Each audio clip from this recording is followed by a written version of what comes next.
యుగముల వరకు ఎంతో నమ్మదగిన దేవా, ఎంతో నమ్మదగిన దేవా.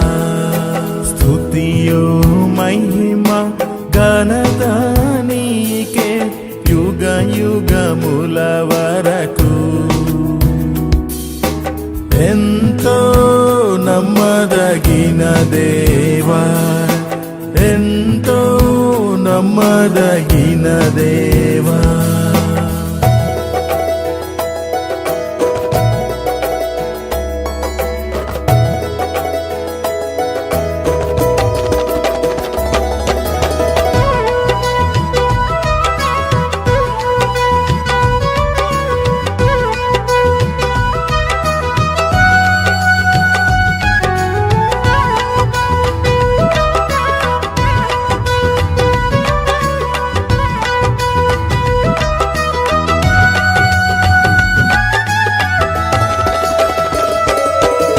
మా దేవుడవై మాకిచ్చితివి ఎంతో గొప్ప శుభదినము. మా దేవుడవై మాకిచ్చితివి ఎంతో గొప్ప శుభదినము. మేమందరము ఉత్సాహించి సంతోషించెదము. మేమందరము ఉత్సాహించి సంతోషించెదము.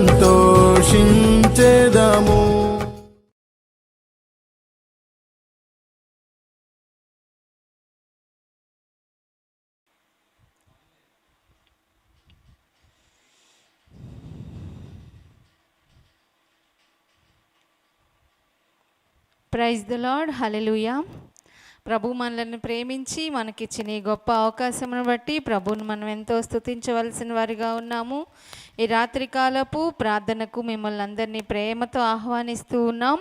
దయచేసి మీ పనులను త్వరగా ముగించుకొని దైవ సన్నిధికి రావాల్సిందిగా, అలాగే దేవుని యొక్క మాటలు వినవలసిందిగా, దేవుడిచ్చిన ఈ సమయాన్ని ప్రతి ఒక్కరూ సద్వినియోగం చేసుకుంటారని ప్రభు పేరట ఆశిస్తూ ఉన్నాము. అలాగే జకరియా గ్రంథం గురించి ఈరోజు క్విజ్ ఉంది కాబట్టి మీరందరూ సిద్ధపడే ఉన్నారనుకుంటూ ఉన్నాను. ఈ జకరియా గ్రంథంలో అధ్యాయాలు ఎక్కువ ఉన్నాయి కదా, అందుకని కొన్నే అడుగుతాను. మీరందరూ కూడా సిద్ధంగా ఉండాలని ప్రభు పేరట మనవి చేస్తూ ఉన్నాను. ఇంకా ఆలస్యం చేయకుండా ఈరోజు కార్యక్రమాన్ని ప్రార్థన చేసుకొని ప్రారంభించుకుందాం. ఇంకా ఎవరైనా మీ ఫ్రెండ్స్, మీ బంధువులు ఎవరైనా ఇంకా మన కార్యక్రమంలో పాలుపంపులు పొందకపోతే వాళ్ళకి మెసేజ్ చేసి వారిని కూడా ఆహ్వానించండి. ఈరోజు దేవుడు మనకిచ్చిన ఈ అవకాశాన్ని సద్వినియోగపరచుకుందాం.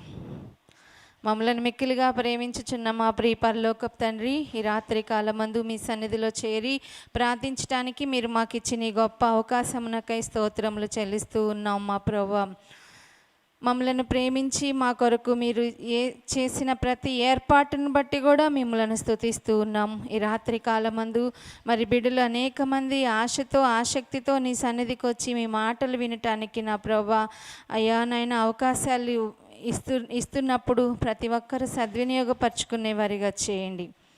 దినములు ఎంతో చెడ్డవిగా ఉన్నాయి, అయినప్పటికీ మమ్మల్ని ప్రేమిస్తే మాకు ఒక సమయాన్ని మరి నాయన మమ్మల్ని నడిపిస్తున్నటువంటి విధానానికై స్తోత్రములు చెల్లిస్తూ ఉన్నాం.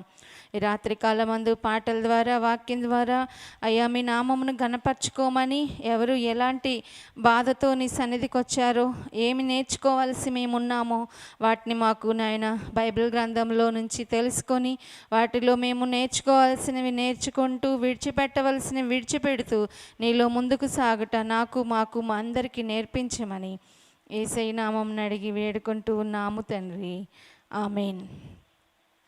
ఇంకా అందరికీ షేర్ చేసేయండి. ఈ సమయంలో పాటలు విందాం. పాటల తర్వాత క్విజ్లోకి వెళ్ళిపోదాం. అందరూ కూడా సిద్ధంగా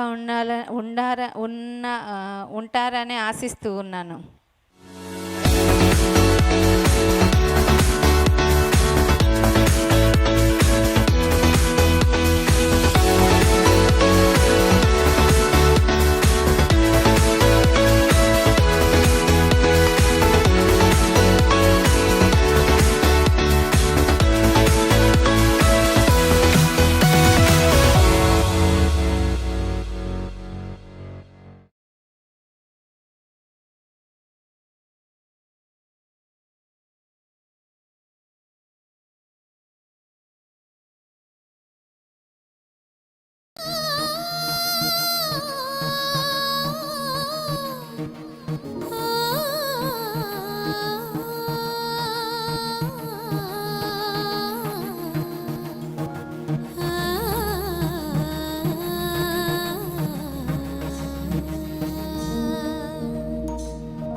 ఇంతవరకు పాటల ద్వారా దేవుని నామాన్ని గణపరుచుకున్నాం కదా.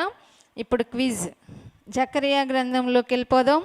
అందరు రెడీగా ఉన్నారనుకుంటూ ఉన్నాను. ఇంకా ఎవరైనా రెడీ లేకపోతే ఇప్పుడు రెడీ అవ్వండి తొందరగా. ఈరోజు 15 క్వశ్చన్స్ ఉన్నాయి మీకోసం. అలాగే ఇంకా కూడా కొన్ని వారాల పాటు జకరియా గ్రంథంలో నుంచే ఇస్తాను. తొందరగా మీరు సిద్ధంగా ఉంటే మనము స్టార్ట్ చేసేసుకుందాం. మీరు ఆన్సర్స్ కూడా ఫాస్ట్గా నాకు పంపించేసేయండి. మనము జకరియా గ్రంథములో 14 అధ్యాయాలు ఉన్నాయి కాబట్టి అన్నీ ఒకేసారి మీ మీద రుద్దటం నాకు ఇష్టం లేక తగ్గించా అనమాట. అందుకని ఈరోజు 3 అధ్యాయాల్లో నుంచే మీకు క్వశ్చన్స్ ఇస్తాను. చకచక రాసేసేయండి. వెళ్ళే ముందు ఒక మాట చెప్పాలనుకుంటూ ఉన్నాను. మన ఫ్యామిలీ ఆరోగ్యంగా ఉండాలి. అలాగే భార్యాభర్తలు కూడా ఒకరినొకరు మంచిగా ప్రేమించుకుంటూ సమాధానంగా ఉండాలి అంటే ఈరోజు ఒక మంచి సూక్తి చెప్పాలనుకుంటున్నాను. అది అందరూ పాటిస్తారనుకుంటూ ఉన్నాను. ఆల్రెడీ మీరు చేస్తారు. అయినా కానీ మేము హెచ్చరించవలసిన ప్లేస్లో ఉన్నాం కాబట్టి తప్పకోకుండా చెప్పాలి. ఇలాంటివి ఈరోజు ఒక 2-3 చెప్పొచ్చు నా ప్రసంగంలో. కాబట్టి అందరూ శ్రద్ధగా వినండి, ఉండండి, వెళ్ళిపోకండి హాజరేయించుకొని. అర్థమైందా? ఇప్పుడంతా సిస్టమ్ మారింది. కాలేజీలో, స్కూళ్ళల్లో అన్నీ కూడా మంచి పద్ధతులు వస్తూ ఉన్నాయి. టీచర్ గారికి అలాగే స్టూడెంట్కి కూడా కష్టమైన పనులు వస్తూ ఉన్నాయి. అలాగే ఇప్పుడు కూడా అంతే. నాకు కనిపించి వెళ్ళిపోవద్దు, మీరు అయిపోయేదాకా ఏసైకి కనిపిస్తూ ఉండండి, నాకు కాదు. ఇంట్లో సమాధానంగా అందరూ హ్యాపీగా ఉండాలి అంటే భార్య ఎప్పుడు కూడా భర్తకి ఇష్టమైన ఆహారము ఇంట్లో వండి పెట్టాలంట. లేదు అంటే భర్త ఏం చేస్తారంట, మనం కనుక వండి పెట్టకపోతే ఇంట్లో దొరకని పక్షాన వాళ్ళు ఏం చేస్తారంటే హోటల్స్కి అలాగే గృహ దర్శనాలు కూడా చేస్తారంట. బాగా వంటలు చేసే వాళ్ళు ఎవరైనా ఉంటే ఇంకా వాళ్ళ ఇల్లుని దర్శిస్తారంట, లేదంటే హోటల్ని దర్శిస్తారంట. అందుకని మనం ఏం చేయాలి చెప్పండి? మనము సంతృప్తికరమైన భోజనాన్ని ఇంట్లో తయారు చేయాలి. ఎప్పుడైనా తెచ్చుకుంటే తప్పులేదు, కానీ ఎక్కువ సమయము వండి పెట్టడానికి ప్రయత్నం చేయండి. స్త్రీలైనా ప్రతి ఒక్కరు, నేను కూడా, అందరం కూడా ఏం చేయాలి? ఇష్టమైనటువంటి ఆహారాన్ని ఇంటిలో తయారు చేయకపోతే మరి వాళ్ళు ఏం చేస్తారంట, ఎక్కడ హోటల్స్ ఉన్నాయా, అలాగే మంచిగా వండి పెట్టేటువంటి వాళ్ళు ఎవరున్నారు అని చెప్పి వాళ్ళ గృహాలను దర్శిస్తారంట. కాబట్టి ఇలాగా ఉండకపోతే జరిగేటువంటి ప్రమాదాలు ఇవి. కాబట్టి ఫ్యామిలీలో సంతోషంగా సమాధానంగా ఉండాలి అంటే మనము చేయాల్సినటువంటి ఫస్ట్ టిప్ అన్నమాట. ఇది ఏమంటారు, టిప్సేనా? హెల్త్ టిప్స్, బ్యూటీ టిప్స్ అని చెప్తూ ఉంటారు కదా,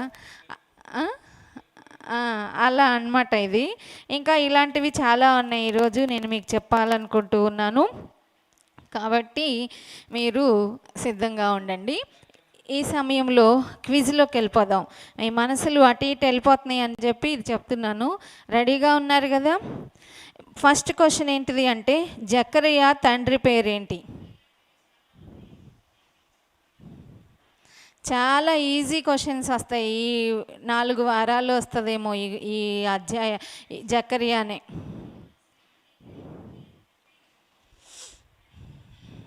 జకరియా తండ్రి పేరేంటి?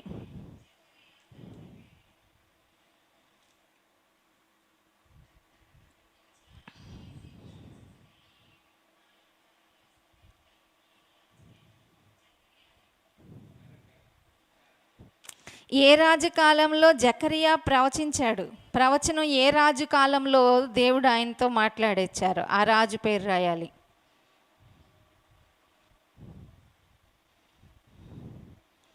బాగా ఈజీగా రాస్తూ ఉన్నారు. వెరీ గుడ్, మీకు వందనాలు. ఇంకా అందరూ చెప్పండి. ఇంత మంచి మాటలు మనకు దొరుకుతున్నప్పుడు మంచి శారీస్ ఎక్కడ దొరుకుతాయో చెప్తాం కదా. అడుగుతారనుకో, ఈ శారీ బాగుంది పాస్టర్మ గారు అన్నారనుకో, నన్ను ఎక్కడ కొన్నారంటే నేను చెప్తా, లేకపోతే నన్ను తీసుకెళ్తారా అంటారు. మరి అలాగా మీరు ఒక్కరినన్నా తీసుకురావట్లేదు ఏంటో నాకు అర్థమే కావట్లా.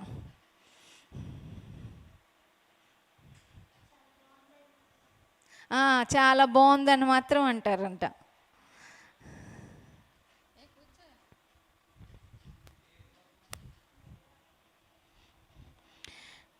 ఏ రాజకాలంలో జకరియా ప్రవచించారు?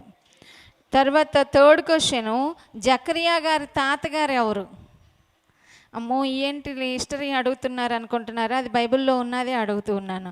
నేను లోకంలో మీ వాళ్ళందరూ ఎవరు, మీరు ఎక్కడున్నారు ఏంటి అని అడగట్లా మైక్లో. అది పర్సనల్గా అడుగుదాం. ఇది మాత్రం బైబిల్లోదే. అందరూ కూడా చక్కగా రాయండి, మీకు ఆన్సర్స్ తెలిసినవే కాబట్టి. ఒకవేళ ఇలా కాకపోతే గబగబ మొత్తం ఆన్సర్స్ రాయండి. ఈరోజు ఎవరికి ఎన్ని మార్కులు వచ్చినాయో చూద్దాము. నెక్స్ట్ వీక్ మనం కూడా గూగుల్ మీట్లో కలుసుకోవాలి. సండే స్కూల్ కలుస్తూ ఉన్నాం కదా, అలాగే మీతో కూడా కలవాలనుకుంటూ ఉన్నాను. ఈసారి క్విజ్ మీ ముందే అడుగుతాను మొత్తంగా. జకరియా తాతగారు ఎవరు? 3, 2 అని చెప్పి రాయండి, నాకు సరిగా అర్థం కాదు. నెంబర్స్ వేసి ఆన్సర్ రాయండి. తర్వాత జకరియా పేరుకి అసలు మీనింగ్ ఏంటి? జకరియా పేరు యొక్క అర్థం ఏంటి? జకరియా పేరుకి ఒక అర్థం ఉందంట, ఆ అర్థం ఏంటో మీరు రాయాలి.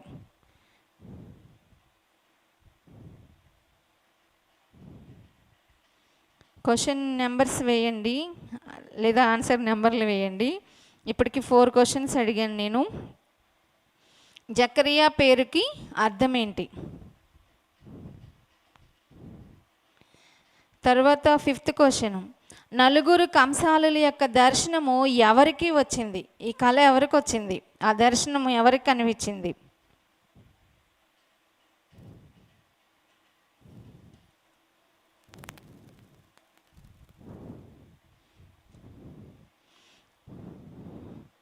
వచ్చిన పదాలే వస్తూ ఉంటాయి, జాగ్రత్తగా రాయండి.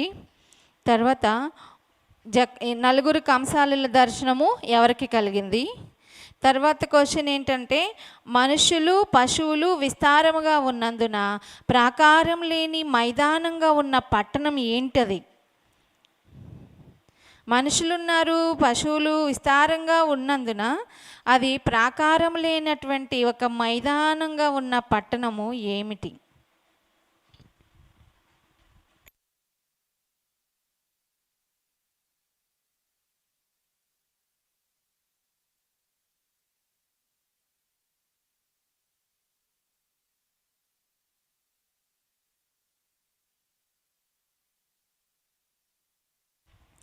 తర్వాత ఎర్రని గుర్రాన్ని ఎక్కి స్వారీ చేస్తున్న మనిషి దర్శనాన్ని ఏ ప్రవక్త చూశారు?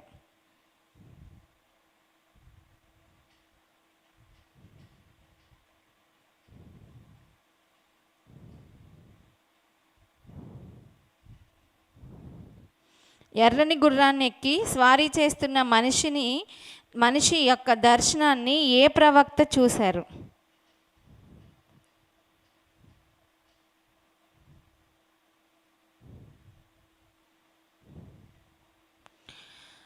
నెక్స్ట్, ఏ పట్టణానికి దేవుడు అగ్ని ప్రాకారంగా ఉంటాడు?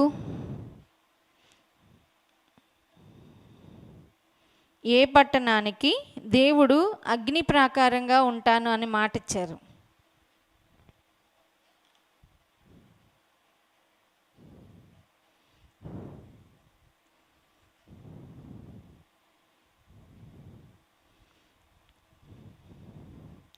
తర్వాత ఇశ్రాయేలు వారిని యెరూషలేము వారిని చెదరగొట్టిన 4 కొమ్ములు కలిగిన దర్శనాన్ని ఎవరు చూశారు?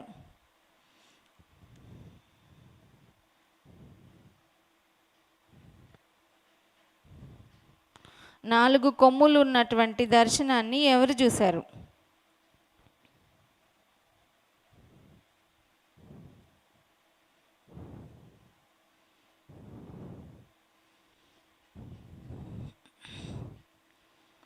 తర్వాత కాలుతున్న కట్టెవలే అగ్నిలో నుండి తీయబడిన వ్యక్తి ఎవరు? ఈ అధ్యాయాల్లో ఒక వ్యక్తి కాలిపోతున్న అగ్నిలో నుండి తీయబడిన వ్యక్తిగా ఉన్నారంట. ఆయన పేరు మీరు రాయాలి.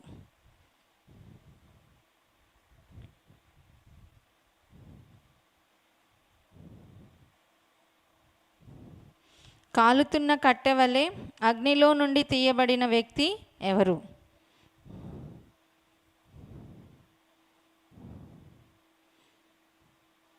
తర్వాత, ఏ ప్రధాన యాజకుని గురించి సాతాను యెహోవా దూత ఎదుట ఫిర్యాదు చేశాడు? ఇదిగో నీవు నీ యాజకుడు అని చెప్తూ ఉన్నావు కదా, ఈయన చూడు ఎలా ఉన్నాడో, ఈయన ఎలా ఉన్నాడో చూడు అని చెప్పి ఈయన గురించి యెహోవా దూత ఏమంటారు, సాతాను దూత యెహోవా ఎదుట ఏం చేస్తూ ఉన్నారంటే ఫిర్యాదులు చేస్తూ ఉన్నాడంట. మన మీద కూడా ఫిర్యాదులు చాలా ఉంటాయి, అందుకనే మనము జాగ్రత్తగా ఉండాలి. ఈరోజు ఒక స్త్రీ గురించి మీతో చెప్పాలనుకుంటూ ఉన్నాను. ఆమెలో మంచి గుణాలు ఒక్కటి కూడా లేవు. మరి మంచి గుణాలు లేని వాళ్ళని ఎందుకు చెప్తున్నారు అంటున్నారు కదా. ప్లస్ ఉండాలి, మైనస్ ఉండాలి. మైనస్ని కూడా తీసుకొని ఒకవేళ అలాంటి నాలో ఏమైనా ఉన్నాయేమో, అందువల్లే నా కుటుంబము ఇలాగ దీవించబడకపోవటానికి కారణమేమో అని మనం పరిశీలన చేసుకోవాలి. అందుకని ఈరోజు మీ ముందుకి ఒక మైనస్ ఉమెన్ తీసుకురావాలనుకుంటున్నాను. ఆ జీవితం అంతా కూడా మైనస్లే. ఆమె వల్ల ఆ కుటుంబం అంతా కూడా ఆశీర్వాదాన్ని కోల్పోయింది.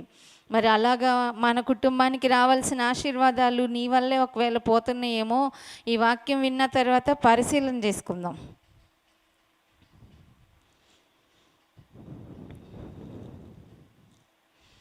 తర్వాత, ఎలాంటి వస్త్రాలతో దూత యెహోషువను అలంకరించారు?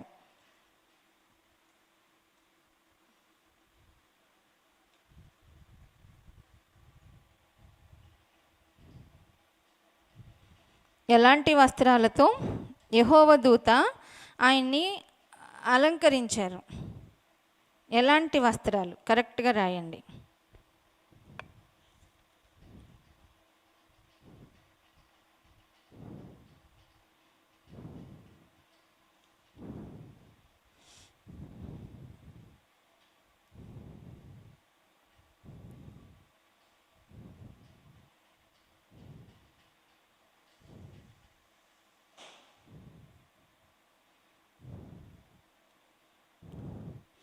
తర్వాత, తన నిద్ర నుండి మేల్కొన్న వ్యక్తి వలె మేల్కొన్నది ఎవరు? నిద్రలో ఉన్నవారు మేల్కొంటారే, అలా మేల్కొన్న ఆయన ఎవరు? నిద్రలో నుండి మేల్కొన్న వ్యక్తి వలె మేల్కొన్న వ్యక్తి ఎవరు?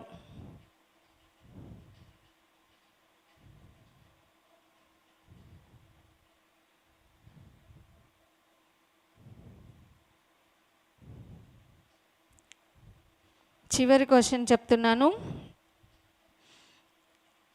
యెహోవా దూత ఎదుట మురికి వస్త్రాలతో నిలబడిన ప్రధాన యాజకుడు ఎవరు?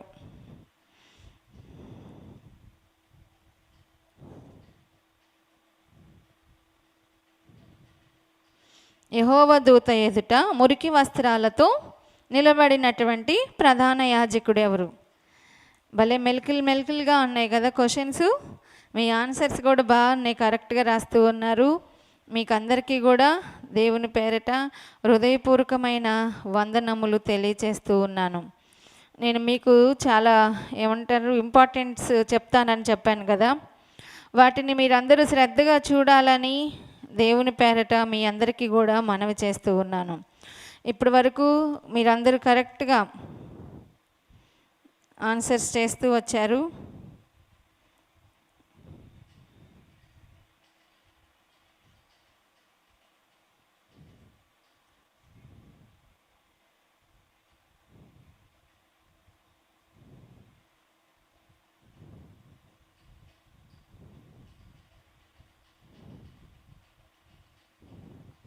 ఇంకా మిగతా 4వ అధ్యాయము, 5వ అధ్యాయము, 6వ అధ్యాయము చదవండి.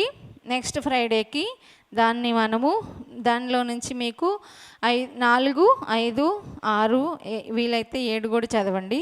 ఇందులో నుంచి మీకు క్వశ్చన్స్ వస్తాయి. జాగ్రత్తగా పఠనం చేయండి. దేవుని యొక్క వాక్యము చదవటము మనకెంతో ఆశీర్వాదాన్ని ఇస్తుంది. ఈరోజు వాక్య భాగంలోనికి వెళ్ళిపోదాం. ఇప్పటికే 8:30 అయిపోయింది.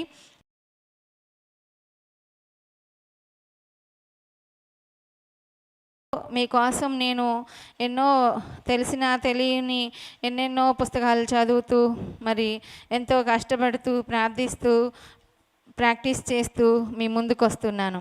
మరి మీరు కూడా నా మాటలు వినటానికి మిమ్మల్ని కూడా మీరు ప్రాక్టీస్ చేసుకుంటారనుకుంటూ ఉన్నాను.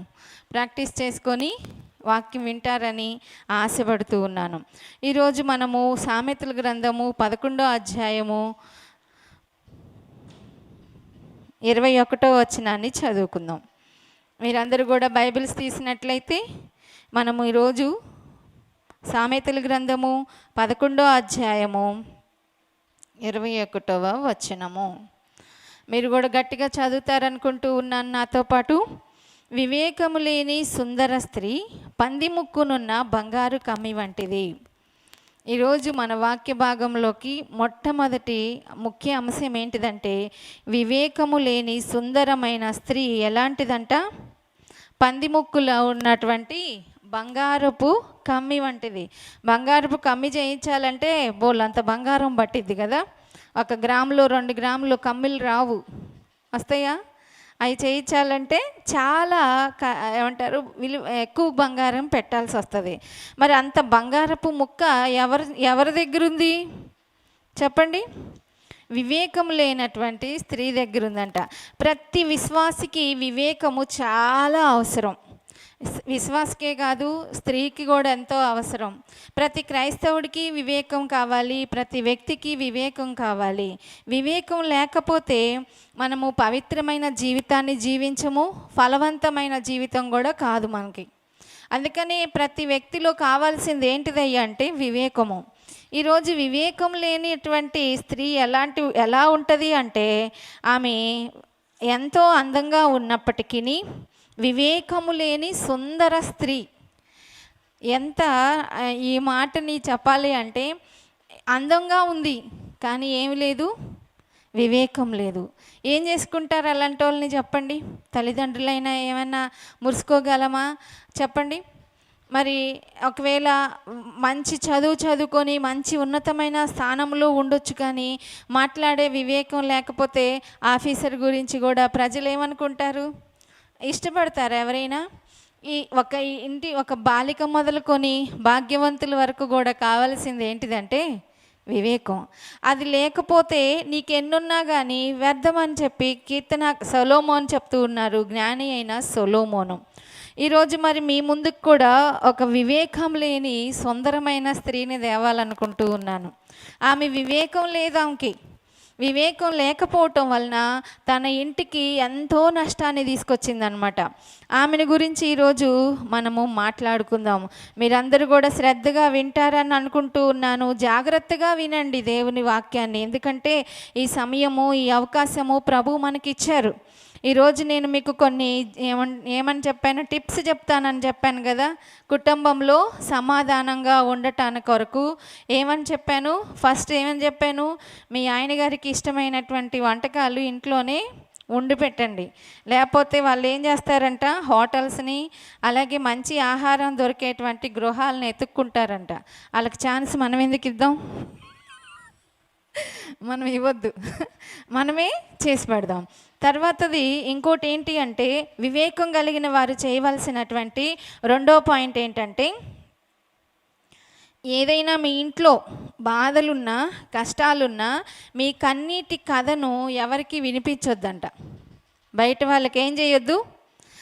నా జీవితం ఏమని చెప్పమంటారు, నా కన్నీటి గాథ ఏంటంటారు అని చెప్పి ఎవరికి కనపడితే వాళ్ళకి చెప్పమాకండి.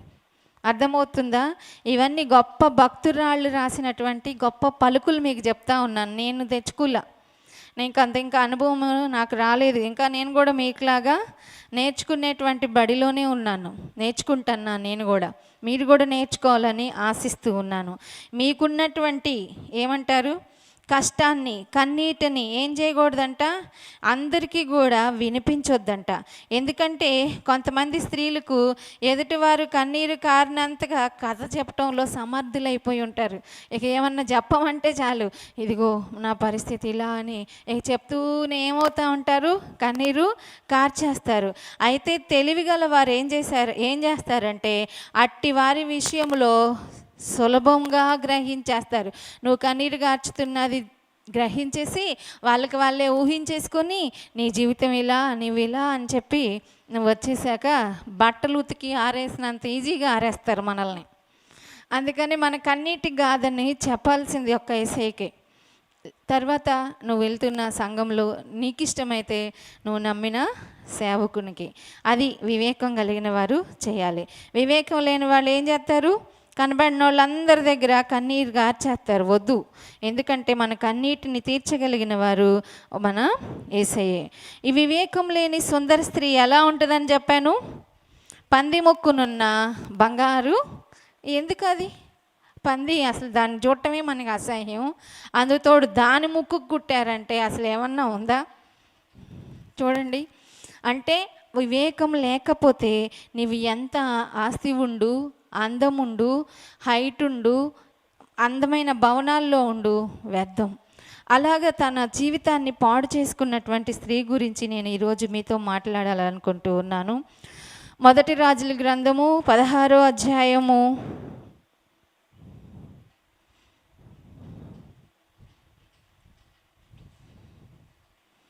29 నుంచి 31 వరకు చదువుకుందాం. యూదా రాజైన ఆసా ఏలుబడిలో 38వ సంవత్సరమున ఒమ్రీ కుమారుడైన ఆహాబు ఇశ్రాయేలు వారికి రాజై షోమ్రోన్లో ఇశ్రాయేలు వారిని 22 సంవత్సరములు ఏలెను. ఒమ్రీ కుమారుడైన ఆహాబు తన పూర్వీకులందరినీ మించునంతగా యెహోవా దృష్టికి చెడుతనము చేసెను. నేబాతు కుమారుడైన యెరోబాము జరిగించిన పాపక్రియలను అనుసరించి నడుచుకొనుట స్వల్ప సంగతే అనుకొని ఇంకొక మిస్టేక్ ఏం చేశాడంటే, అతడు సీదోనీల రాజు అయినటువంటి ఎద్బయలు కుమార్తె అయిన యెజెబెలును వివాహము చేసుకొని బయలుదేవతను పూజించి వారికి మొక్కుచుండెను. ఇది ఈరోజు మన వాక్య భాగము. ఈయన గొప్ప రాజు. ఈయన ఎవరని చెప్పాను? గొప్ప రాజు. మరి ఎంతో దేవుడు ప్రేమిస్తేనే కదా ఒక మనిషి అధికారిగా అవ్వగలడు. మరి ఈయన కూడా దేవుడు ఈయన్ని ప్రేమించి ఏం చేశారంటే ఒక గొప్ప రాజుగా చేశారు. ఆ రాజు ఏం చేశాడో ఇప్పుడు మనం విందాం. ఈరోజు మనం యెజెబెలు గురించి వింటున్నాం కదా.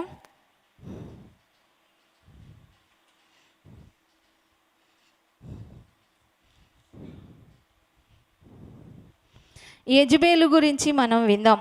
యెజెబెలు అనే మాటకి అర్థం ఏంటిది అంటే పెండ్లి కాని లేక స్వచ్ఛమైన. పేరుకు మీనింగ్స్ అయితే బాగున్నాయి. ఇందాక జకరియా గారి పేరుకి అర్థం రాయమంటే మీరు రాశారు కదా, అది చాలా ఆయనకి తగినట్టుగానే ఉంది. ఈ యెజెబెలు పేరుకి ఏంటిది అంటే ఒక కన్యక. పెండ్లి కాని వాళ్ళని ఏమంటారు? కన్యక అంటారు.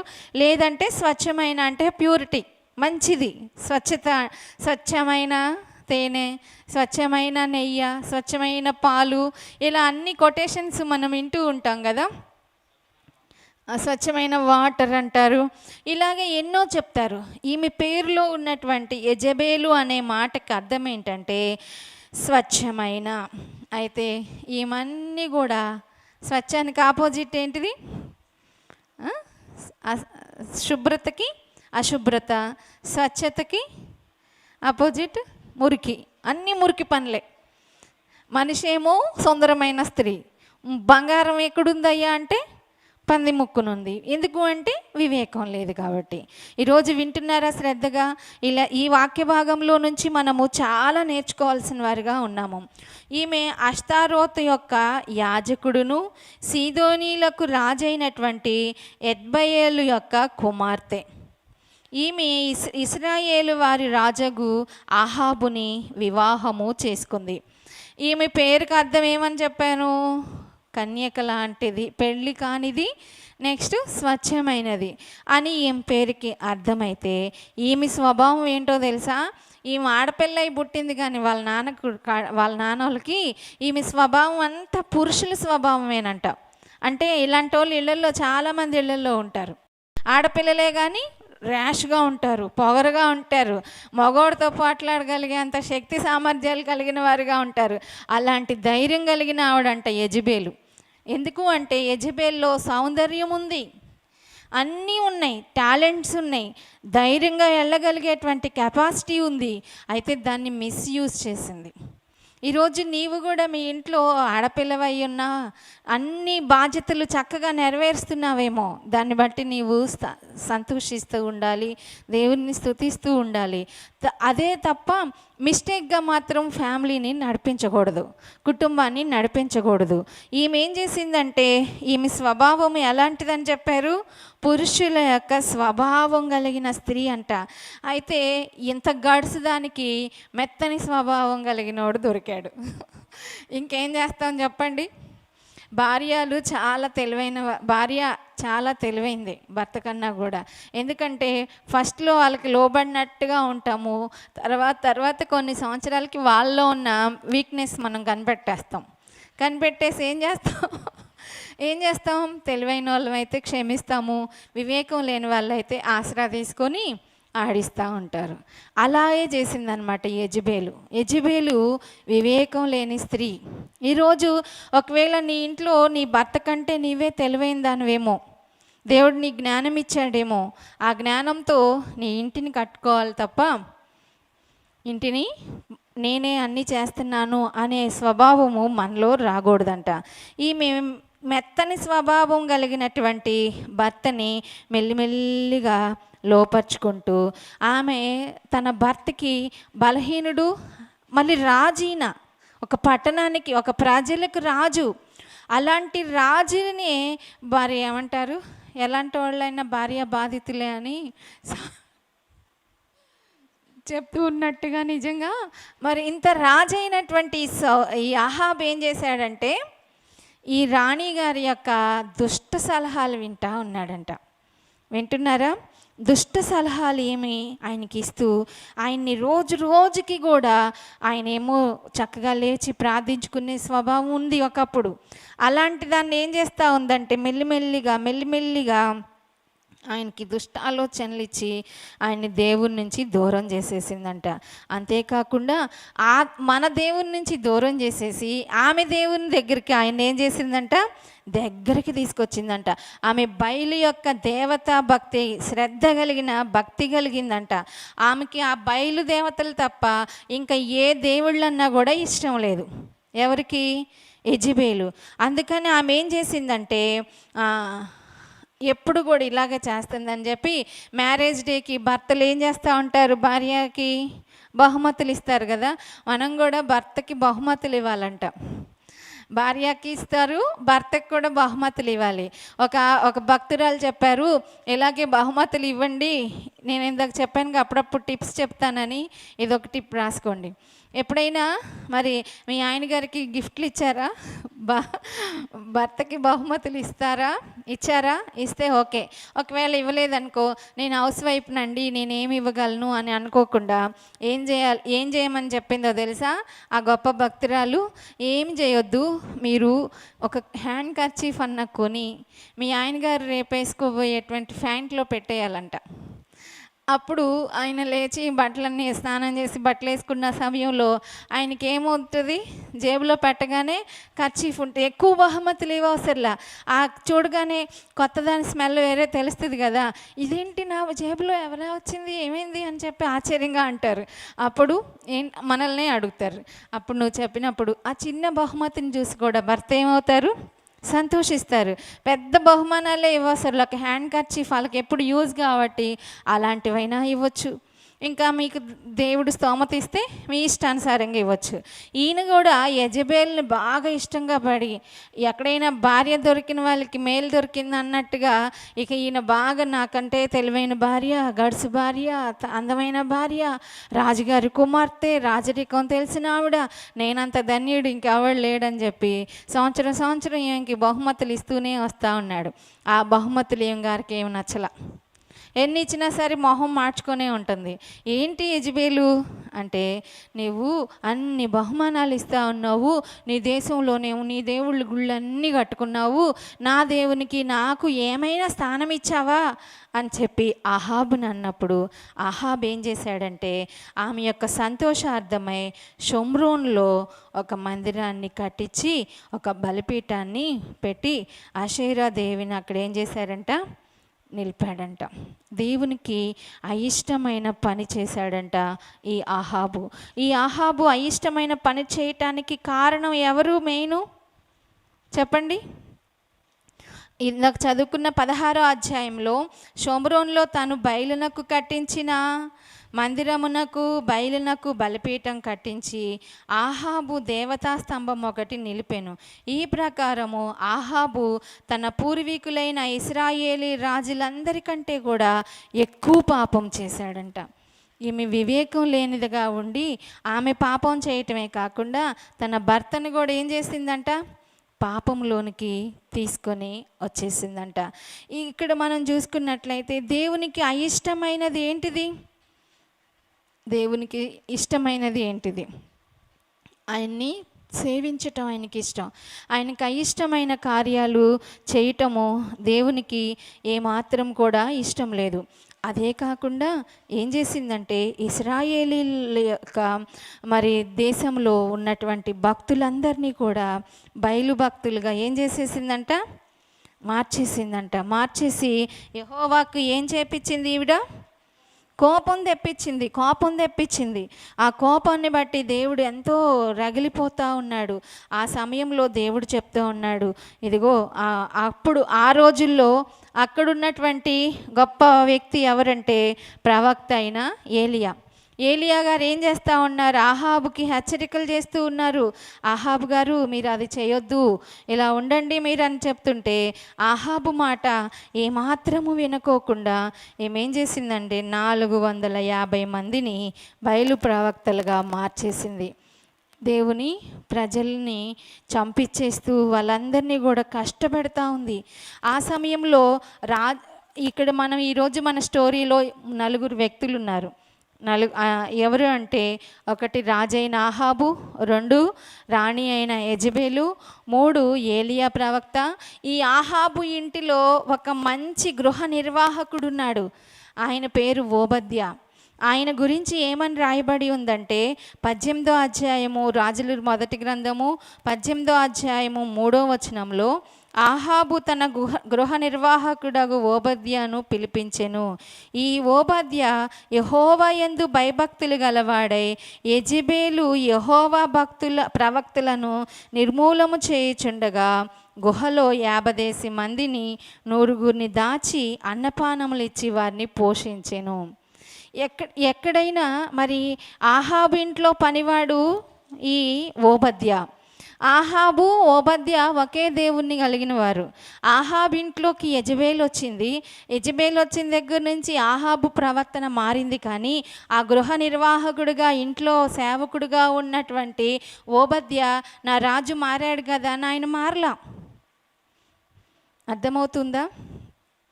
ఓబద్యా యెహోవా యందు భయభక్తులు కలిగిన సేవకుడు, భయభక్తులు కలిగిన వాడుగా ఉన్నాడు. కానీ ఒక గొప్ప అధికారిగా చేసినటువంటి ఆహాబు దేవుని యందు భయభక్తుల్ని విడిచిపెట్టేశాడు.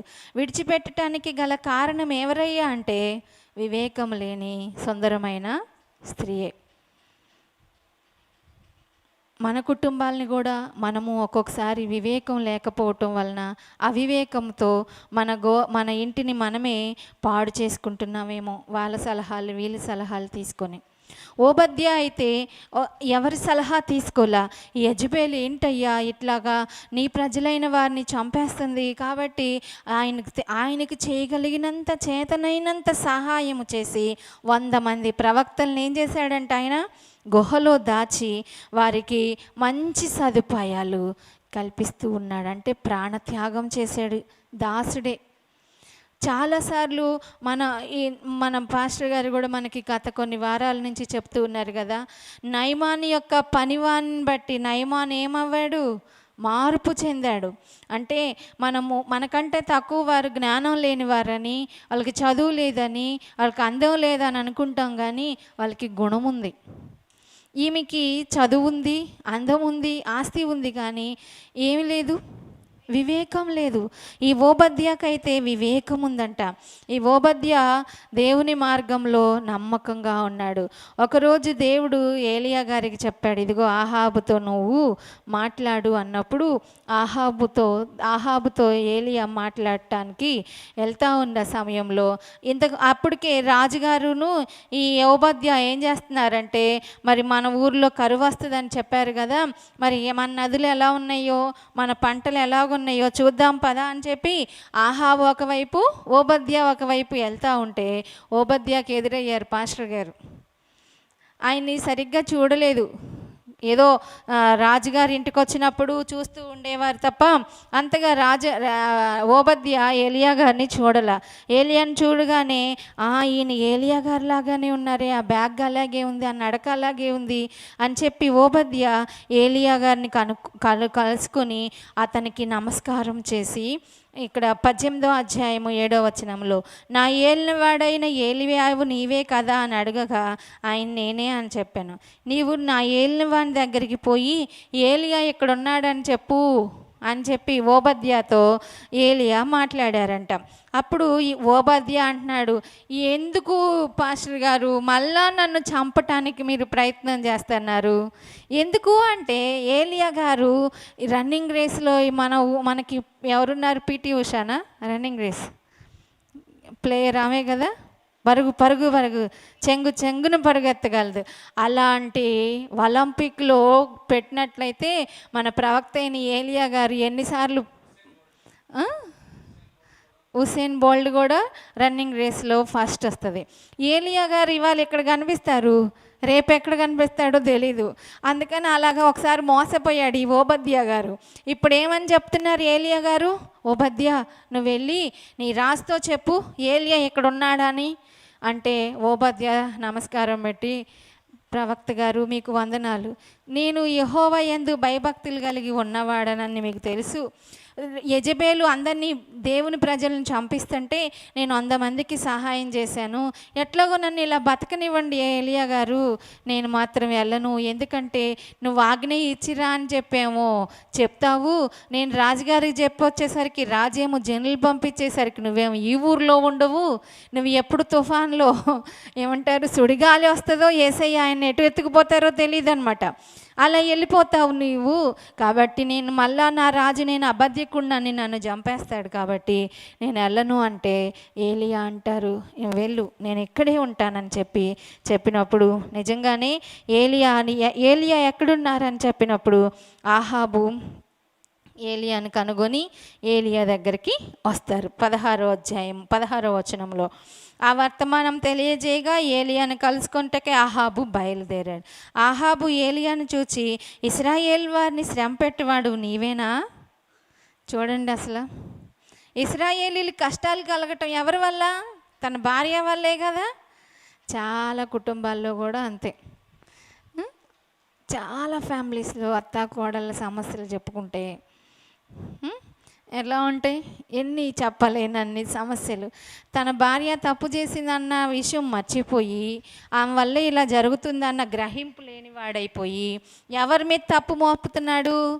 ప్రవక్తల్ని తప్పు పడతా ఉన్నాడు, దేవుణ్ణి తప్పు పడతా ఉన్నాడు. తప్పల్లా మన దగ్గర పెట్టుకొని మనం ఎవరిని అంటాము చెప్పండి? ఎగ్జామ్లో మార్కులు ఎందుకు రాలేదయ్యా అంటే పిల్లలు ఏం చెప్తారు? వాళ్ళు పేపర్ సరిగ్గా దిద్దలేదమ్మా అంటారు. నేను సరిగ్గా రాయలేదు నాన్న అనెవరు. ఎప్పుడు కూడా టీచర్ మీదో పేపర్ కరెక్షన్ చేసే వాళ్ళ మీదో చెప్తూ ఉంటారు. ఏంటి లేట్గా వచ్చారంటే, ఆ బస్సోడు లేట్గా వచ్చాడంటాం, ట్రాఫిక్ ఉండిపోయిందంటాం. మనం ముందు బయలుదేరదాం అన్నది చెప్పం. ఎప్పుడు కూడా మిస్టేక్ని ఎవరి మీద వేస్తాం? ఇతరుల మీద వేస్తాం. ఈ ఆహాబు గారు కూడా ఎవరి మీద వేస్తూ ఉన్నాడంటే ఏలియా మీద వేస్తూ ఉంటే అప్పుడు అన్నాడు ఆయన, నీవు కాదా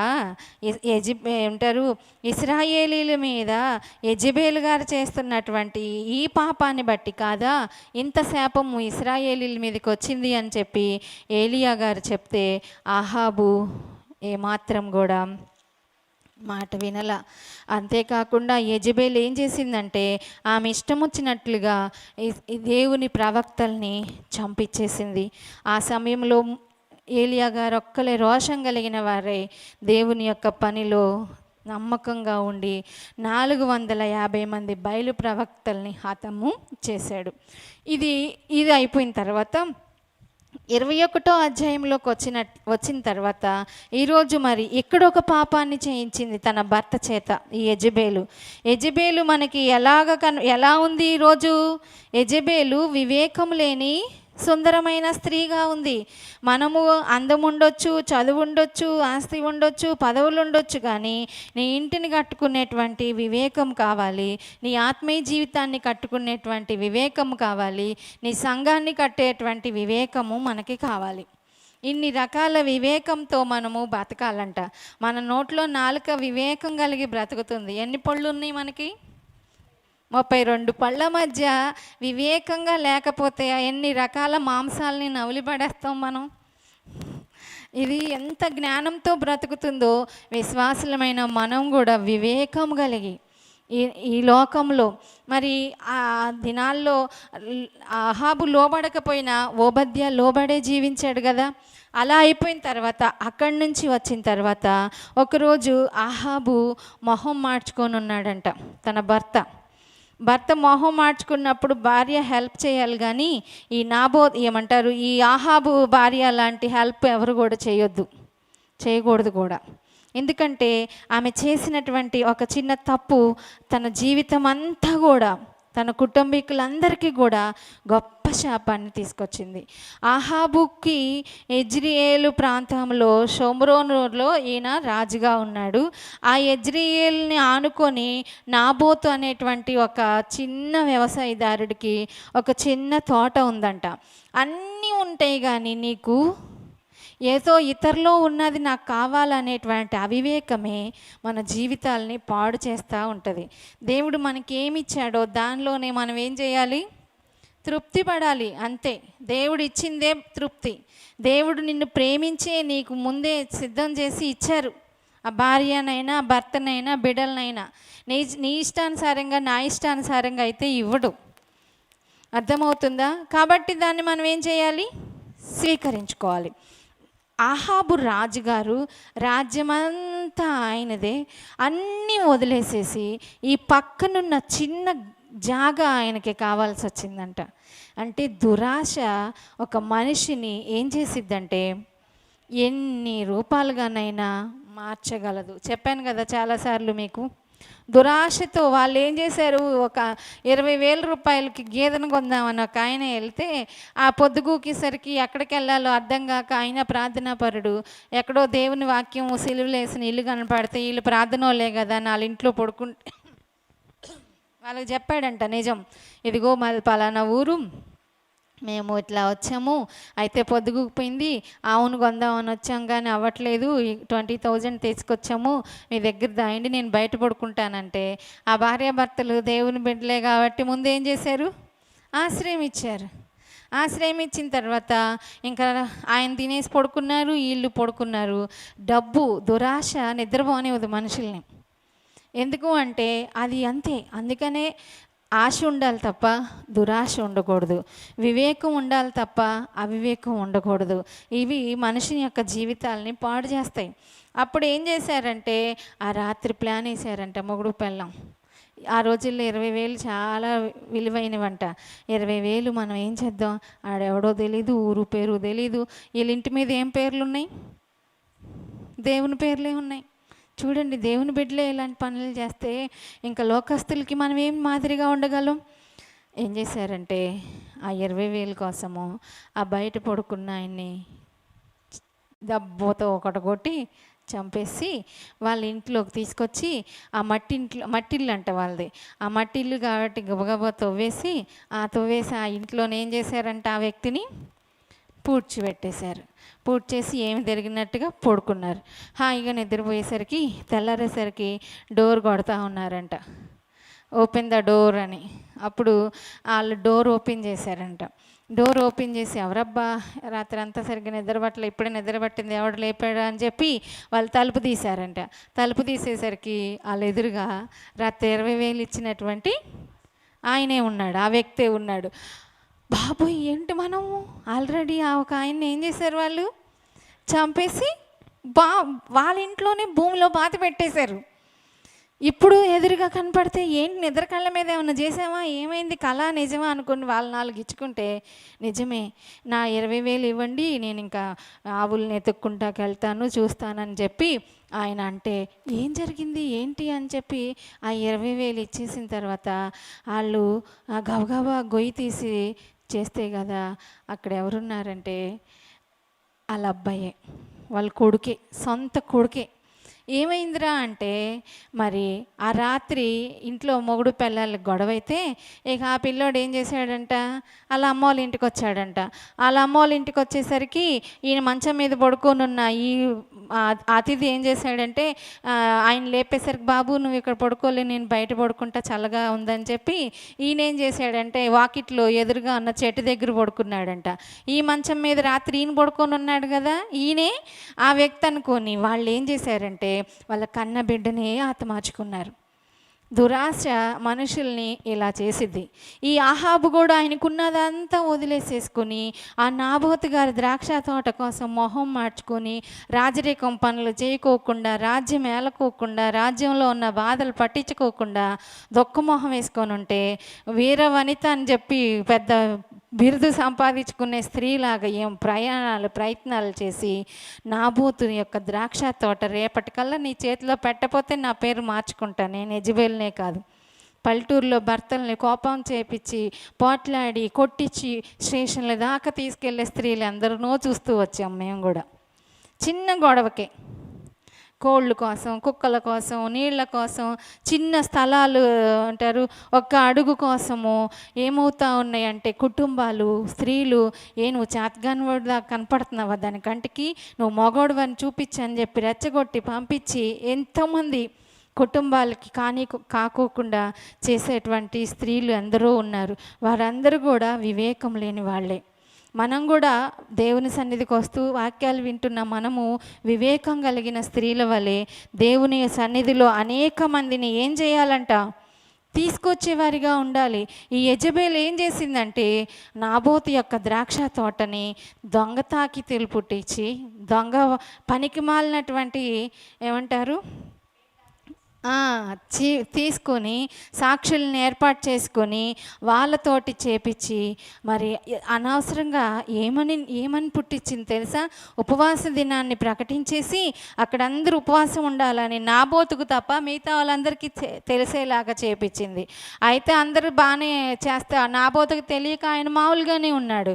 ఆ దోషం కనపడినట్టుగా నేను చూశాను. నిజంగా నాబోతు ఉపవాసం చేయలేదు, రాజు మాట వినలేదు, దేవుడి మాట వినలేదు అని చెప్పి దేవదూషణ చేసినట్టుగా చేసి అలాంటి వాళ్ళని రాళ్లతో కొట్టి చంపాలని ధర్మశాస్త్రంలో ఉన్న ఆజ్ఞ ప్రకారంగా నాబోతుని ఏం చేశారంట, రాళ్లతో కొట్టి చంపించేశారంట. ఈ 21వ అధ్యాయము 13వ వచనము. అప్పుడు పనికిమాలిన 2 మనుషులు సమాజంలో ప్రవేశించి అతని ఎదుట కూర్చుండి నాబోతు దేవుని రాజును దూషించాడని జనుల సమక్షమున నాబోతు మీద సాక్ష్యం పలకగా వారు పట్టణం బయటకు అతని తీసుకొని పోయి రాళ్లతో చావగొట్టారు. నాబోతు రాతి దెబ్బల చేత మరణమయ్యాడని చెప్పి వాళ్ళు ఈ వార్తను కూడా ఎవరికి తీసుకొచ్చారు, వివేకం లేనటువంటి ఈ సుందర స్త్రీకి తీసుకొని వచ్చారు. అప్పుడు ఆమె ఏం చేసిందంటే ఇక గబగబా ఆ నాబోతు చనిపోయాడని చెప్పి తెలుసుకొని ఆమె ఏం చేసిందంటే అక్కడికి వెళ్ళి ఆయన యొక్క ద్రాక్ష తోట యొక్క స్వాధీన పత్రాలన్నీ తీసుకొని ఆహాబు దగ్గరికి వచ్చింది. వచ్చి ఆహాబుతో చెప్పింది, ఇదిగో నువ్వు ఓకే వర్రీ అయిపోతున్నావే, సింపుల్, ఇది సింపుల్ లాజిక్, సింపుల్ చిట్కా. ఎందుకు రాజు అనుకుంటమే తప్ప నీ జ్ఞానం ఉందా, అది ఉందా, ఇది ఉందా అని చెప్పి ఏం చేసింది, నాబోతుని చెప్పి నాబోతు చేతిలో ఏం పెట్టిందంట, ఆహాబుకు చెప్పి నాబోతు చేతిలో ఆహాబు చేతిలో నాబోతు యొక్క ద్రాక్ష తోట యొక్క పత్రాలన్నీ ఇచ్చాడు. ఎప్పుడైతే ఆ మాట చెప్పగానే రాజు అయితే ఏమనాలి, నేను నిన్నే కదా నాబోతు గారిని కలిశాను, నువ్వు నాకు అది ఇవ్వు, అది ఇస్తే నీకు దానికి వేరేది నేను ఇస్తానని చెప్పాను, అప్పుడు హెల్దీగానే ఉన్నాడే, ఆరోగ్యంగా ఉన్నాడే, ఇప్పటికిప్పుడు చచ్చిపోవటం ఏంటి అన్న ఆలోచన ఆయనకి కూడా రాలా. ఆయన ఆశ అంతా అక్కడే ఉంది కాబట్టి అది జస్ట్ ఇలా తీసుకుంటున్నాడో లేదో వెంటనే దేవుడు ఎవరితో మాట్లాడుతున్నాడు, మళ్ళా ఏలియాకు ప్రత్యక్షమయ్యి, నువ్వు లేచి అర్జెంటుగా షోమ్రోన్లో ఉన్న ఇశ్రాయేల్ రాజైన ఆహాబుని ఎదుర్కోమంటే ఈయన రింగ్ మన తిరుగుతాడు కదా, తిరిగి టక్కమని ఎక్కడికి వచ్చి వాలాడు. జస్ట్ ఆహాబుకి ఆ యెజెబెలు స్వాధీన పత్రాలు ఇస్తూ ఉంది. అదే సమయంలో దేవుని సేవకుడైన ఏలియా గారు కూడా ప్రత్యక్షమయ్యాడు. అప్పుడు అంటున్నాడు, నాబోతు యొక్క ద్రాక్ష తోట నువ్వు ఎందుకు స్వాధీనపరచుకుంటున్నావు? అయితే నువ్వు దాన్ని తీసుకుంటున్నావే, దాని ముందు ఒక కొటేషన్ ప్రభు చెప్పమన్నాడు నీ గురించి అన్నాడు. ఏంటి చెప్పు అంటే అన్నాడంట, నీవు నాబోతుని 19వ వచనం, నీవు నాబోతుని చంపించితివి కదా, యెహోవా సెలవిచ్చిందేమనగా, ఏ స్థలమందు కుక్కలు నాబోతు యొక్క రక్తం నాకుతాయో అదే స్థలమందు కుక్కలు నీ రక్తమును నిజముగా నాకునని అతనితో చెప్పగానే అప్పుడు ఆ మాట చెప్పగానే భయపడాలి కదా, భయపడక అంటున్నాడు, నువ్వు ఎప్పుడు నాకు పక్క నుండి నా శత్రువుగానే, నా పగవాడు నా పక్కలోనే ఉంటున్నావు, నీవు అసలు ఎందుకు ఇక్కడ ఉన్నావు అని చెప్పి ఆయన్ని గురించి ఎప్పుడు నా దృష్టికి కీడే చేస్తున్నావు గనుక నువ్వు నా చేతిలో చిక్కావని చెప్పి ఆయన్ని హతము చేయాలని, నాశనం చేయాలని ఆయన అనుకున్నప్పుడు దేవుడు ఏలియా గారితో ఏం మాటలు చెప్పమన్నాడో ఆ మాట అంతా కూడా ఏలియా చెప్పేశారు.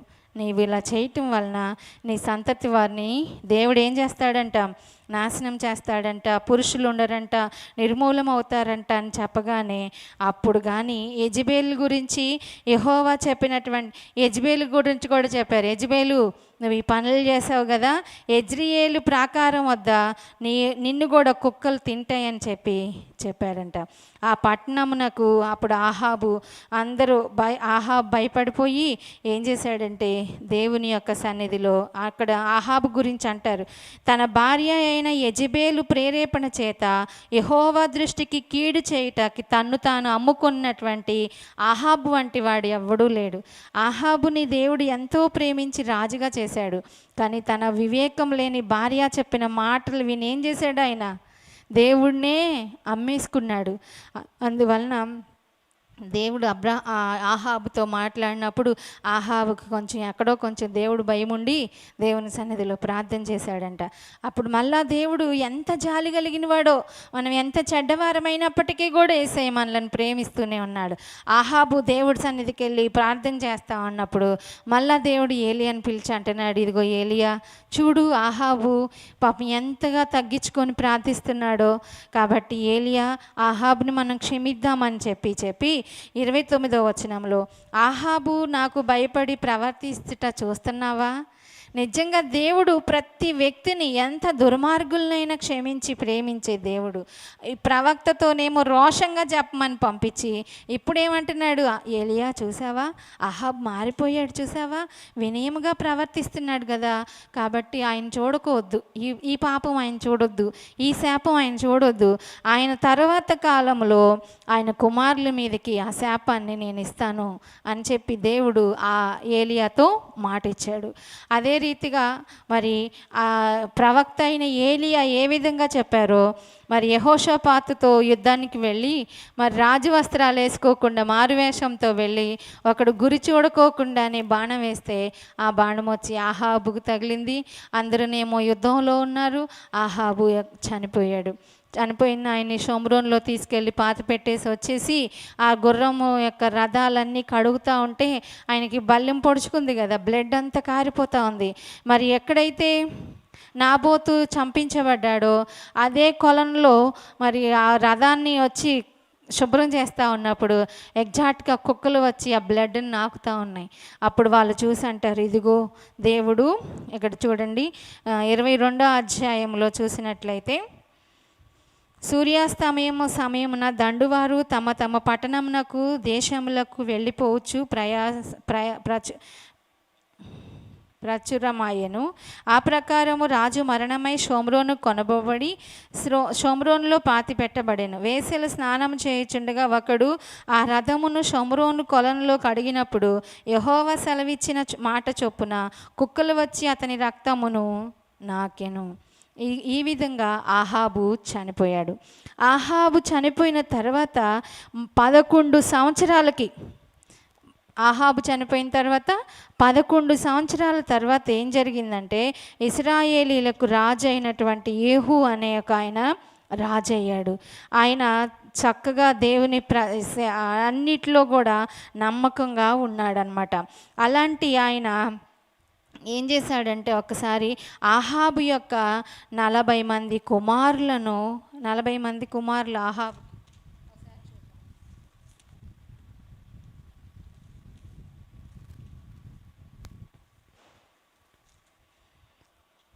ఆహాబుకి 70 మంది కుమారులంట. ఆ 70 మంది కుమారులను ఏం చేశాడంటే యేహూ ఒక్కసారిగానే హతం చేసేసాడంట. ఆ తర్వాత మరి యెజెబేలు కూడా ఏమైందంటే, నిమిషీకి పుట్టిన యెహోషాపాతు కుమారుడైన యేహూ ఇశ్రాయేలీలకు రాజుగా ఉన్నాడు. ఆయన ఈ యెజెబేలు 9వ అధ్యాయము 30వ వచనం, 2వ రాజుల గ్రంథము 9:30లో, యేహూ యెజ్రెయేలు ఊరికి వచ్చిన సంగతి యెజెబేలుకు వినబడిన గనుక ఆమె తన ముఖమునకు రంగు పూసుకొని శిరోబణములు ధరించుకొని కిటికీలో నుండి కనిపెట్టుచుండగా, యేహూ ఏం చేశాడంటే గుమ్మం ద్వారా ఇంట్లోకి ప్రవేశించి ఆమె అతన్ని చూచి అంటుంది, నీ యజమాన్ని చంపినవాడా, జిమ్రీ వంటివాడా, నువ్వు సమాధానంగా వస్తున్నావా అని అంటా ఉండగానే అతడు తలెత్తి కిటికీ తట్టు చూచి నా పక్షమున ఉన్నవారు ఎవరని అడగగా 2-3 పరిచారకులు పైనుండి తొంగి చూశారు. అప్పుడు దీన్ని కింద పడదోయడని ఆయన చెప్పగానే వారేం చేశారంటే కిటికీలో నుంచి యెజెబేలుని కిందకి తోసేశారు. తోసేసిన వెంటనే ఆమె చనిపోయింది. కొంత రక్తం గోడ మీద, కొంత రక్తము కింద ఉన్న గుర్రాల మీద చిందిందంట. అప్పుడు ఆ గుర్రాలు ఆమెను ఏం చేసినాయి అంట, తొక్కేసి చచ్చిపోయిన తర్వాత ఆయన లోపల ప్రవేశించి ఈ యేహూ చక్కగా భోజనం అన్నీ చేసుకొని అన్నీ అయిన తర్వాత వచ్చి చూస్తే ఆమెను పాతి పెట్టండి అంటే పాతి పెట్టడానికి కూడా అవకాశం లేనంత విచ్చలవిడిగా ఆమె యొక్క జీవితము ఇదైపోయింది. 36వ వచనం, వారు తిరిగి వచ్చి అతనితో సంగతి చెప్పగా అతడు ఇట్లా నేను, ఇది యెజెబేలని ఎవరు గుర్తుపట్టకుండా యెజ్రెయేలు భూభాగమున కుక్కలు యెజెబేలు మాంసము తినును. యెజెబేలు యొక్క కళేబరము యెజ్రెయేలు భూభాగమందు పెంటవలే ఉండునని తన సేవకుడైన తిబ్షీడగు ఏలియా ద్వారా యెహోవా సెలవిచ్చిన మాట చొప్పున ఇది జరిగెను. చూసారా, వివేకము లేనటువంటి ఈమె తన ఇంటి అంతటికి 70 మంది కుమారులను, అలాగే ఆహాబు కూడా ఆ చిన్న నాబోతు యొక్క ద్రాక్ష తోట కొరకు ఏం చేసింది, ఆమె ఆహాబుని సంతోషపెట్టడం కొరకు తన భర్త యొక్క గౌరవాన్ని కాపాడాను అనుకుంది, కానీ రాజరికం యొక్క విలువలన్నిటినీ కూడా తుంచివేసింది. ఎందుకంటే దురాశ ప్రతి కుటుంబాన్ని, వ్యక్తిని ఎన్నో రకాల పాపంలోకి తీసుకొని వెళ్తుంది.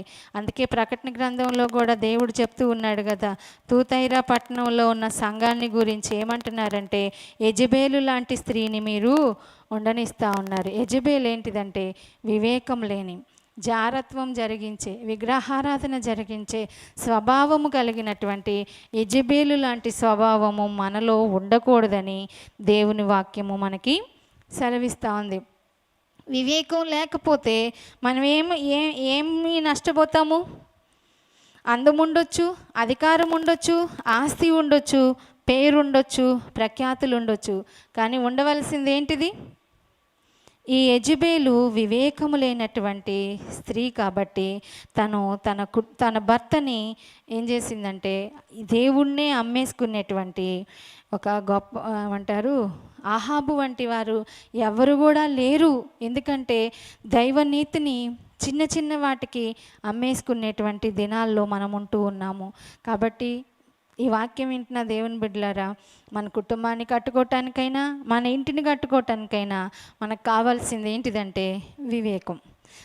నెనరగలిగిన స్త్రీ ఏం చేస్తుందంటే కొనియాడబడుతుందంట. వివేకం లేని సుందర స్త్రీ ఏంటిదంటే ఎంతున్నా సరే పంది ముక్కునున్న బంగారు కమ్మి లాంటిదంట. మరి ఆహాబు నాబోతు ద్రాక్ష తోట అడిగినప్పుడు, నాబోతు ఇవ్వనన్నప్పుడు, నాకు ఇన్ని ఇచ్చాడు కదా దేవుడు, నాకు చాలే అని అనుకుంటే ఇంత నష్టం వచ్చేది కాదు, ఇంత శాపాన్ని తెచ్చుకునేవాడు కాదు. తన భర్త పాపం చేస్తున్నప్పుడు, నష్టం చేస్తున్నప్పుడు భార్యగా తను ఏం చేయాలంటే, ఎందుకులేండి మనకి గొడవలు, ఎందుకులేండి ఈ అక్రమమైన సంపాదన మనకి అని చెప్పాలి తప్ప ప్రోత్సహించే స్త్రీలుగా మనం ఎవరూ కూడా ఉండకూడదు. ఎందుకు అంటే అది ఒకవేళ నీకు ఇప్పుడు బాగుండొచ్చు, నువ్వు డెవలప్ అవ్వచ్చు, కానీ ఆ శాపం నీ తర్వాత నీ పిల్లలకైనా వస్తుంది. అందుకే మన పిల్లలు క్షేమంగా ఉండాలి, మన పిల్లలు ఆశీర్వాదకరంగా ఉండాలంటే భర్తని మంచి విషయాలకి ప్రోత్సహించేటువంటి వివేకం కలిగిన స్త్రీలుగా ఉండాలంట. ఒక వ్యవసాయదారుడు ఉన్నాడంట. ఆయన మనలాగానే చర్చికి వెళ్తూ ఉంటాడు. అయితే ఆయన వ్యవసాయం చేస్తూ ఉన్నాడు, వ్యవసాయం పండిస్తూ ఉన్నాడు, చక్కగా ఉంటా ఉంది. ఒకానొక రోజున ఆయనకి మరి అనుకోకుండా ఆ వ్యవసాయదారుడు బలహీనుడయ్యి ఇక మరణ గడియల్లోకి వెళ్ళిపోయే సమయం వచ్చిందంట. అంటే చివరి దినాల్లో. ఆ సమయంలో ఏం చేశారంటే వాళ్ళ భార్య గారు, మరి మా ఆయన గారికి బాగాలేదు కాబట్టి వెళ్ళి పాస్టర్ గారిని పిలుచుకురండిరా అని చెప్పి తీసుకొచ్చారు. ఎన్నో సంవత్సరాల నుంచి మందిరానికి వస్తూ ఉన్నాడు, అన్ని కానుకలు ఇస్తూ ఉన్నాడు, కూర్చుంటున్నాడు, చేస్తున్నాడు, అన్నీ చేస్తున్నాడు, కానీ దేవుణ్ణి అందు విశ్వాసము ఉంచిన వ్యక్తే. కానీ మరి ఎందుకో ఆయన ఇంకా మరి చివరి దశలో ఉన్నాడు కాబట్టి పాస్టర్ గారిని పిలుచుకురమ్మంటే పాస్టర్ గారిని తీసుకొచ్చారు. ఆ మంచం మీద ఆయన పడుకొని ఉన్నారు. అప్పుడు పాస్టర్ గారితో మాట్లాడుతున్నారు. పాస్టర్ గారండి, నా పని అయిపోయింది, ఇంకా మరి నేను నా స్థితి ఇంకేంటో రోజు రోజుకి కృషించిపోతున్నాను, మరి నేను ఇక ఉండలేనేమో అని చెప్పి ఆ వ్యవసాయదారుడు ఏం చేస్తూ ఉన్నాడంటే పాస్టర్ గారికి చెప్తా ఉన్నారు. పాస్టర్ గారికి ఈ హౌస్ విజిటింగ్ చేస్తూ ఉన్నప్పుడు ప్రతి విశ్వాస యొక్క కష్ట సుఖాలు, చెడు మంచి అన్నీ తెలుస్తాయి కదా. పాస్టర్ గారు అన్నారంట, సరే ఇప్పటి వరకు అయిపోయింది, ఏదో అయిపోయింది, ఇంకా నీవు చివరి దశలో వచ్చేసావు కదా, రోజు నీ పక్కనున్న వాడితో నీకు రోజు పోరాటం ఉండేది కదా, ఆ పొరుగువానితో నీకు రోజు కూడా పోట్లాట్లు ఉండేవి, కాబట్టి ఆ పొలము, ఆ పొరుగువాడి పొలము నీ పొలం మధ్యలో రోజు కూడా హద్దుల విషయంలో తగాదా వచ్చేది కదా, ఇంకా నీవు కొద్ది క్షణాల్లోకో కొన్ని రోజుల్లోనోకో చనిపోతున్నావు, కాబట్టి నేను ఒక మాట చెప్తాను సేవకుడిగా నీకు అని అన్నారంట. అయితే ఏంటి పాస్టర్ గారు చెప్పండి, ఎంత భాగ్యం, నేను చేస్తానని చెప్పాడంట. అప్పుడు పాస్టర్ గారు చెప్పారంట, నీ వెళ్ళి నీ పొరుగువాన్ని క్షమించినప్పుడు అప్పుడే నీకు పవిత్రమైన మనసాక్షి మీకు దొరుకుతుంది, అలాగే పరలోక రాజ్యం కూడా మీకు దొరికిద్ది అని చెప్పారంట. అప్పుడు ఆ మంచం మీద ఉన్న ఆయన ఏమని చెప్పాలి చెప్పండి? చివరి దశలో ఉన్న ఆయన ఏమని చెప్పాలి? ఆహాబు మరి యెజెబెలు ఇలాంటి పని చేస్తున్నప్పుడు పోన్లే ఆయన ఏదో అన్నాడు కదా, వస్తే వచ్చింది లేకపోతే లేదు, యెజెబెలు నువ్వేం చేయకు అని సలహా ఇవ్వాలి కదా, ఏమి ఇవ్వకోకుండా కూర్చొని ఉన్నాడు. ఈ వ్యవసాయదారుడు కూడా పాస్టర్ గారితో అంటున్నాడు, ఎలా క్షమించనండి పాస్టర్ గారండి, నాకున్నదే కొంచెం పొలం అయితే నా నా నా పొలంలో ఆయన ఏం చేశాడంటే ఉన్న పొలంలో ఎకరం పొలంలో అరెకరం కలిపేసుకున్నాడు, అరెకరం పోయిందంటే నేను ఎలా క్షమించగలను ఆయన్ని అని చెప్పి కోపంతో ఉన్నాడంట. ఎలాంటి పరిస్థితిలో? చివరి గడియలో కూడా కోపం. అంటే శాపం వస్తుందని తెలిసి కూడా దురాశ మనుషుల్ని పాపం చేపిస్తుందంట. ఈయనకి కూడా తెలుసు దేవుని దృష్టికి నేను పాపం చేస్తున్నానన్న ఆలోచనే లేకోకుండా ఇంకా ప్రవక్తని తిడుతున్నాడు, నాబోతుని తిడుతున్నాడు తప్ప నేను చేస్తుంది రైటా రాంగా అని సెల్ఫ్ ఎగ్జామ్ చేసుకోలేనటువంటి అవివేకుడైపోయాడు. ఎందుకంటే అవివేకం కలిగిన స్త్రీతో ఉండటం వలన. మనము మన కుటుంబాలని వివేకంతో కట్టుకోవాలి తప్ప అవివేకంతో ఎంత బాగా సంపాదించుకున్నా అది మనకు ఆశీర్వాదకరంగా ఉండదు.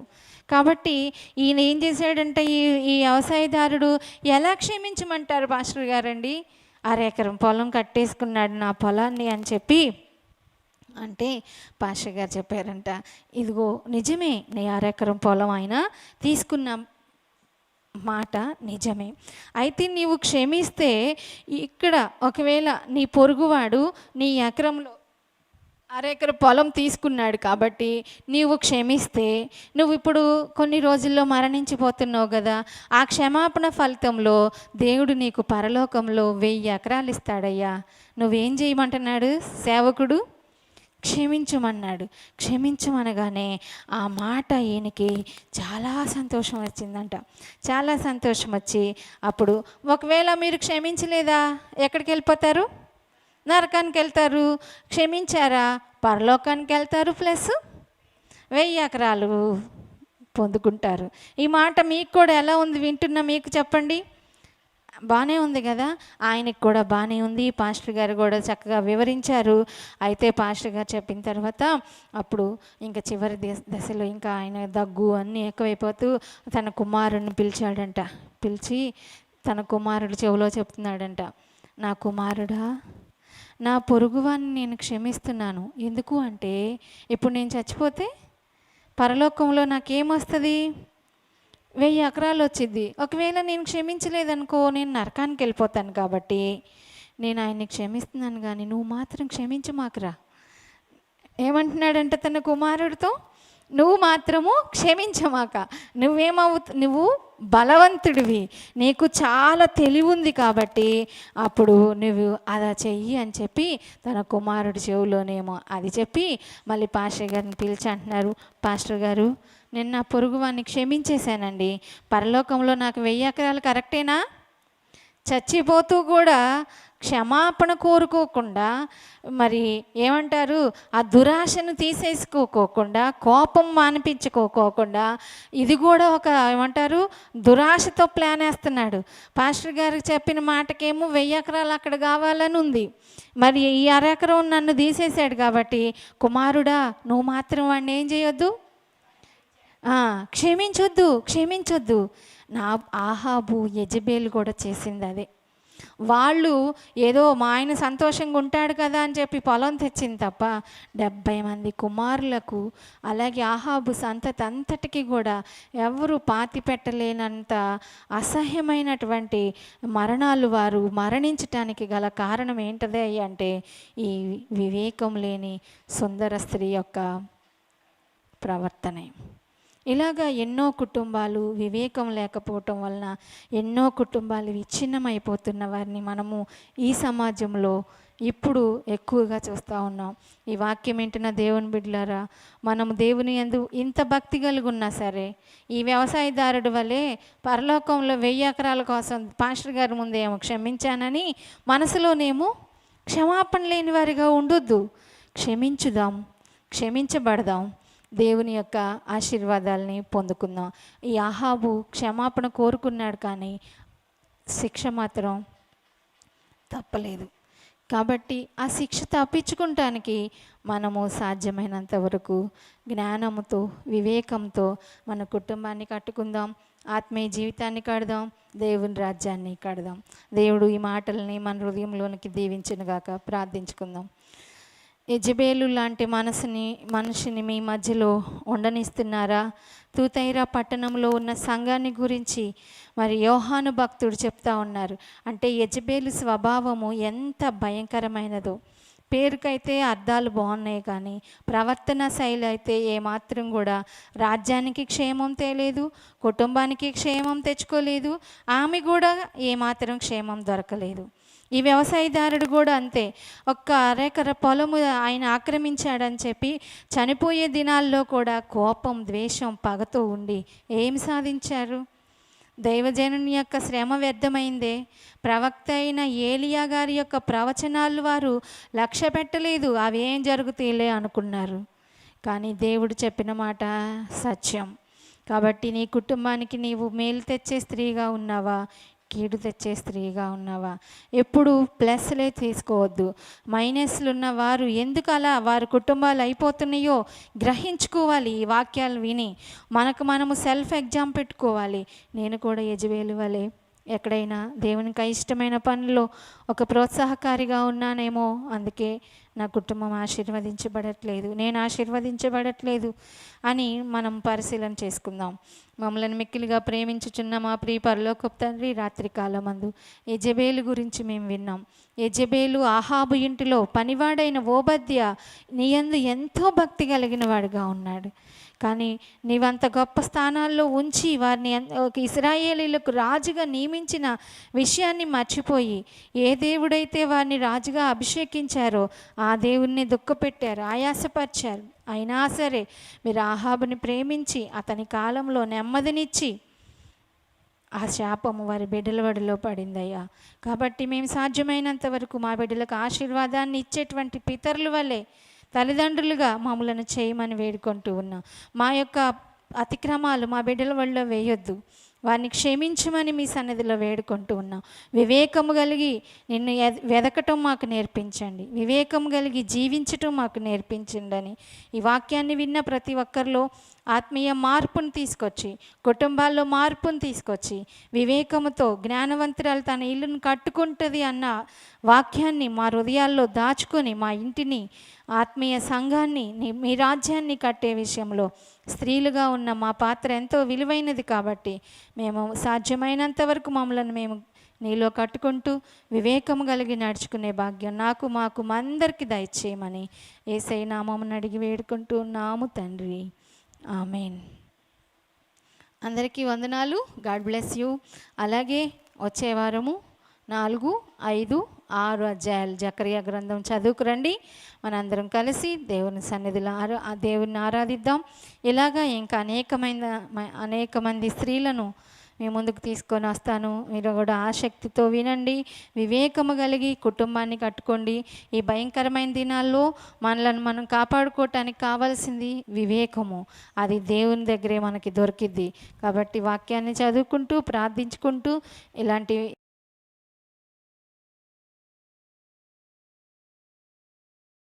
ముందుకు సాగాలని ప్రభు పేరిట మీ అందరినీ కోరుకుంటున్నాను. అందరికీ వందనాలు. God bless you all.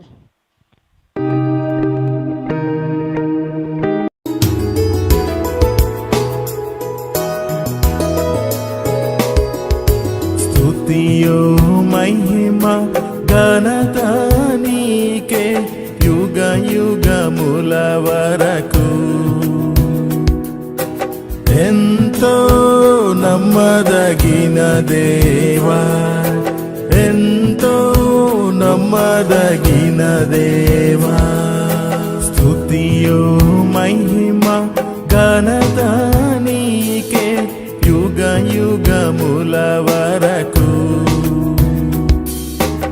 ఎంతో నమ్మదగిన దేవా, ఎంతో నమ్మదగిన దేవా.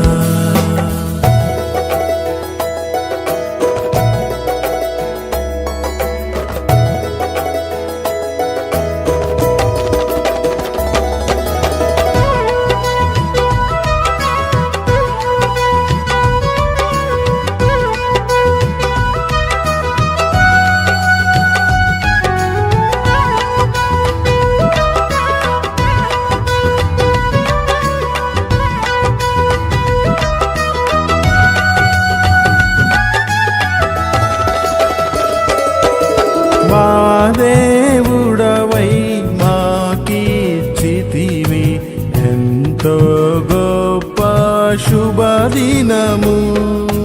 మా దేవుడవై మాకీర్చితివి ఎంతో గొప్ప శుభదినము.